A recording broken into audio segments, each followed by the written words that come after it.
Imagine what it's like to fight with a boulder. I mean, you might be able to stop it for a little while, but feel how exhausting that is. And think about that in your life when you have fought with your mind, how just going over that same story over and over, your body, which we've talked about before, is a barometer. It feels tired, it feels tense. And eventually, you're going to get run over. You're never going to be the positive star of the story in the programmed mind when it's run by very old, sometimes unconscious, negative beliefs. It's always out to fulfill those. So it's better to remember that the boulder isn't you. Welcome to Quiet Mind, Fearless and Free, where we explore what it means to release anxiety, quiet the mind, and return to the peace of your true self. I'm Leah Danley, a longtime mental health therapist, spiritual seeker, and fellow traveler on this journey of waking up from fear-based thinking. Together, we'll look at the stories that shape us, the beliefs that hold us back, and the freedom that comes when we let them go. A quick note, this podcast is for educational and personal growth purposes only. It's not a substitute for therapy or medical advice. Please take what resonates and seek professional support if needed. Now let's dive in. Welcome back to Quiet Mind, Fearless and Free. I'm Leah, and today we're diving deeper than ever into inner clarity. The art of truly seeing what you believe and how those beliefs shape your experience. We'll explore how to discern the difference between the programmed mind, sometimes called the ego, and the quiet wisdom of your true self, the you beyond the fear-based stories. This episode will not only offer powerful examples and insights, but also guide you through practical steps to recognize when old patterns are running the show and how to gently step aside to find real peace and clarity, to finally be the one that you have been waiting for.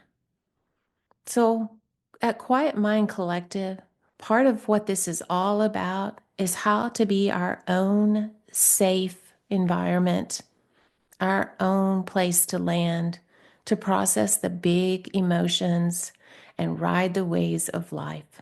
So take a deep breath, settle in, and let's begin.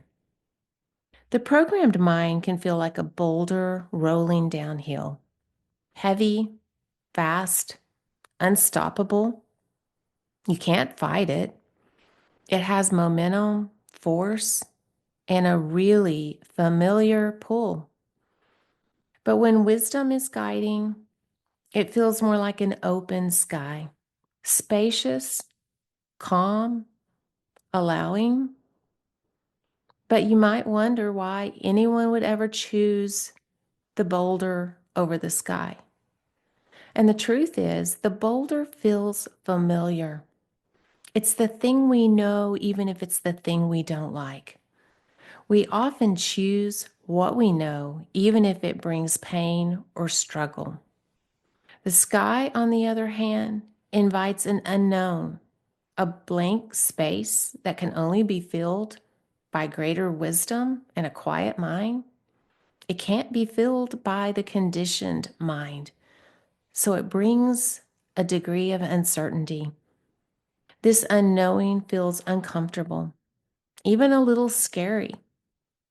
Either way, there's fear, following the boulder or following the sky. But the fear that you feel with the boulder is the fear that you've always felt. And it doesn't bring any different results. It's always going to be the same thing. Whereas with the sky, there's the possibility where the mind is not in control and true wisdom from your true self can arise naturally. Something miraculous can even happen. So, this is a fear that moves you forward and guides you into an experience beyond what your conditioning can imagine. So, the key to stepping aside from the boulder is not to resist or fight. Imagine what it's like to fight with a boulder.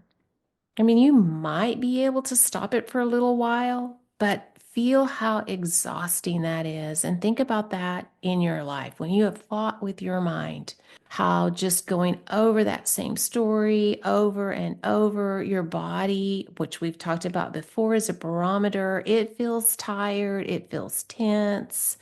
And eventually, you're going to get run over. You're never going to be the positive star of the story in the programmed mind when it's run by very old, sometimes unconscious, negative beliefs.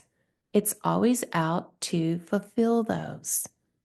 So it's better to remember that the boulder isn't you. So, in past episodes, we've talked about working a little bit with this mind. So, understanding the stories, the coats we wear. That was episode 2. Episode 3 was those protective parts that come out. So, there are some things that you can do within that boulder to really understand it. Ultimately, we want to get to the point where we can imagine watching that boulder roll by, understanding what it is, that it isn't us, and we stand on the side observing it, not jumping into its path, not engaging it, but instead simply watching. It's a powerful image, not turning your back to the mind, not acting like it's not happening, but instead becoming the observer, the quiet witness. In practice, this might mean a meditation practice, but in the moment, it can mean things like pausing in a moment of stress, taking a breath, allowing your thoughts to pass without holding on to them, asking yourself, is this thought really true? Would it be true for anybody else? The choice is not to control the mind, but to become the quiet observer of it. Eckhart Tolle in The Power of Now says that most of our suffering comes from identifying with the mind. When we step back and become the watcher, the power of those thoughts begin to dissolve. In real life, this means being an observer of our life through mindfulness and pausing before reacting. It's about noticing the story playing out in your mind and remembering that it is just a story. It's not the truth of who you are. Even Jesus spoke to this truth with the simple yet profound statement, "Be still and know that I am God." Psalms 46:10. This isn't just about physical stillness, but about surrendering control, stepping aside from the momentum of the programmed mind, and allowing true wisdom to emerge from the quiet. It's an invitation to be still enough to hear the quiet whisper of truth beneath the noise of the mind. So let's look at it another way. Imagine you find yourself in a room. So go ahead, and if it's comfortable to you and you're in a place where you can do so, close your eyes. The air is heavy and still in this room. It's pressing against your skin with a damp, cold weight. There's a tightness in your chest, a sense of isolation, as if the walls themselves are closing in. The walls are built from your beliefs, brick by brick, each belief solidified by past experiences and reinforced over time. The bricks are held together by a mortar of fear, making the walls feel impenetrable. This window in the room are your stories, and there may be multiples. And each window is clouded. It's dirty. It's warped by all the narratives your mind has created. They filter the light, casting shadows that distort your perception of reality. You look through these windows and see a world reflecting back to you your own beliefs. So, stories like, I'm not good enough, I don't matter, I'll never be safe. You can see somebody walking by. And if you have those kinds of beliefs, you're going to see something about them that maybe scares you or makes you feel inferior.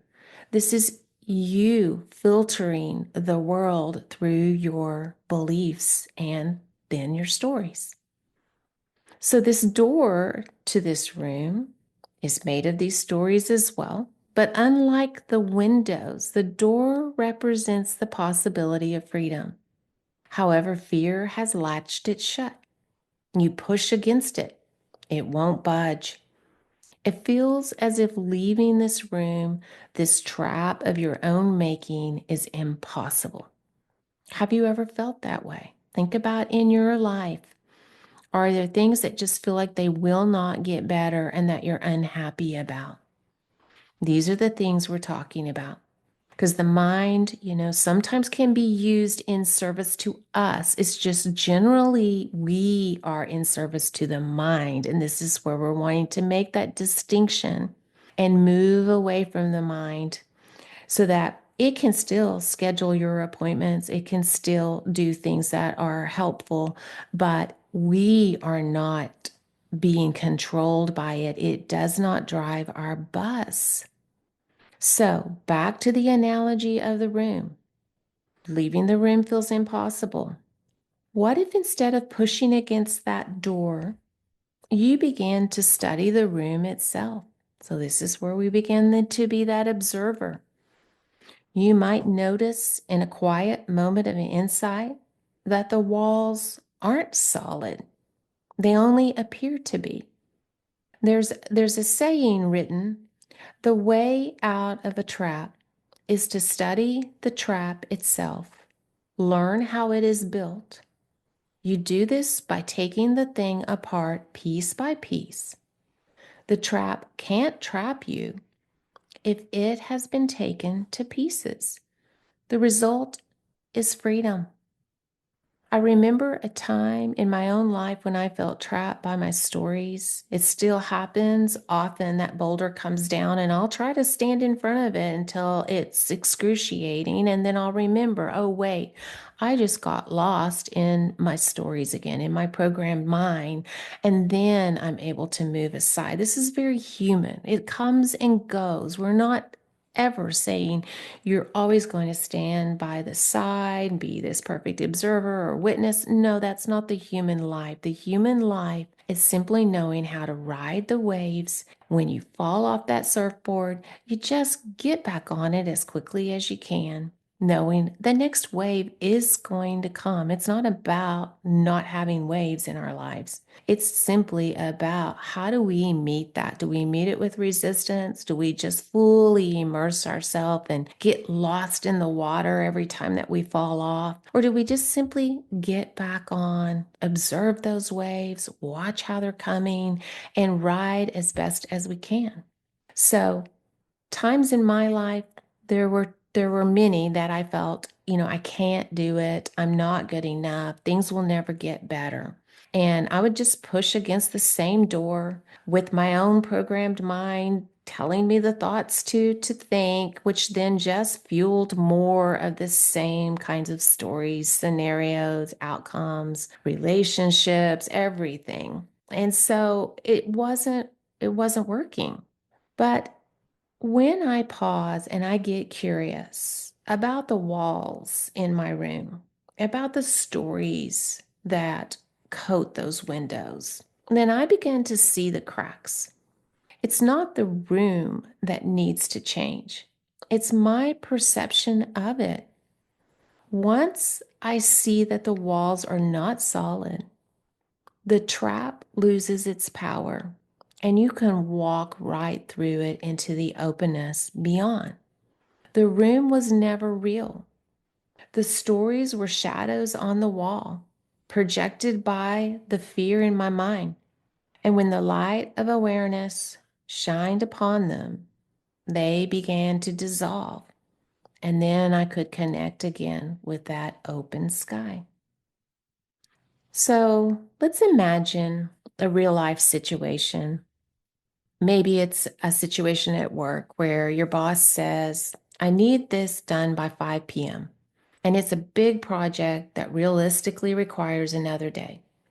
The conditioned mind might immediately jump to conclusions. Depending again on your history and how you're meeting that moment, it's going to be something like, that's unfair.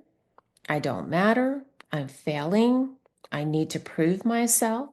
And then, as we've talked about those protector parts, they may come rushing in. So we're going to maybe have a feeling, there may be anxiety, there could be self-doubt, there could be defensiveness, and our protectors may say, well, then you need to start doing something like overworking, or you need to go talk to your coworker and complain, or you need to withdraw, isolate, you need to quit. So these are all those protector parts that come in.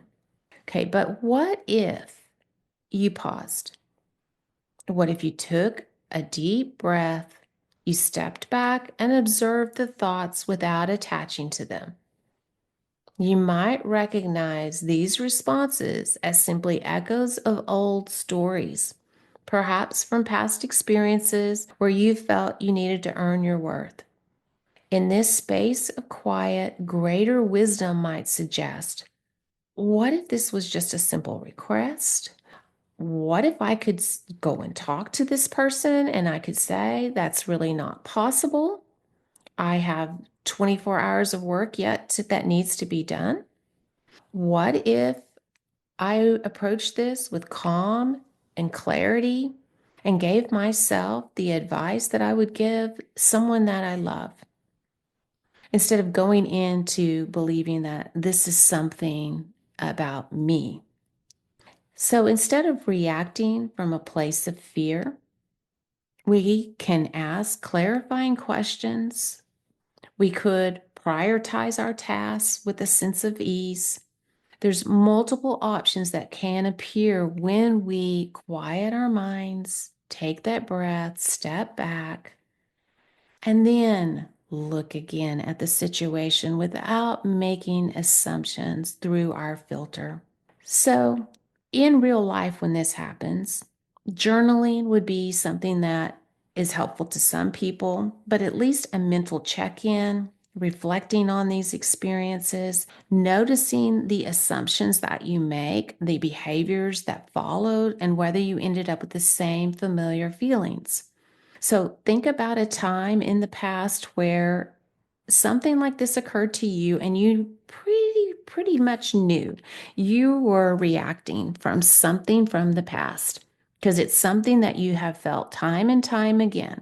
You never again are going to be the star of the story when it's the conditioned mind. It always sets you up. It'll tell you you need to act in this way, but then it will beat you up for acting that way, because in that loop, if let's say the belief that's encoded is I'm not good enough, no matter what you do, you will end up feeling like you are not good enough if you listen to the conditioned mind for your source of guidance.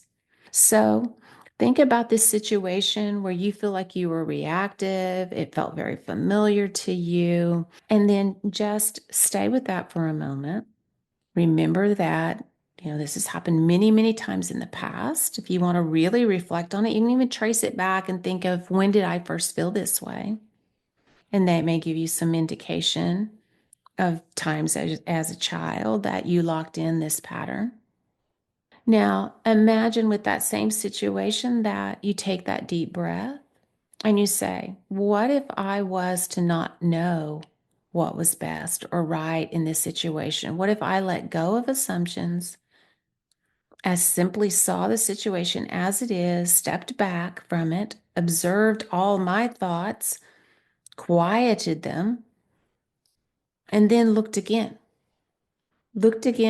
with wisdom from that quiet mind? Is there anything that I'm missing here? Is there any other new possibilities? Any other insights that might occur to me?